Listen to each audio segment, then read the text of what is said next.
রামেশ্বরমে শিব পুজো কেন করা হয়? ভগবান বিষ্ণু নিজেই যখন রামরূপে, তখন তিনি কেন শিবের পূজা করলেন?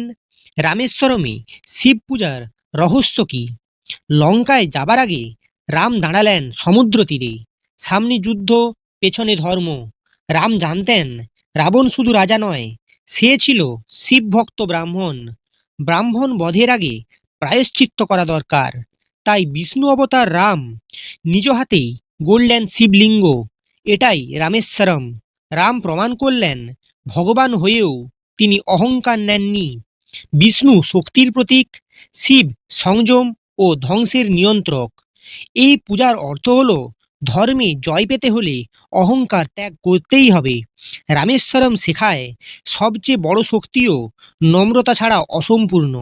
এই রকম রামায়ণ ও শিব পুরাণের অজানা রহস্য জানতে চ্যানেলটি সাবস্ক্রাইব করুন, ভিডিওটি লাইক করুন এবং কমেন্টে লিখুন হর হর মহাদেব।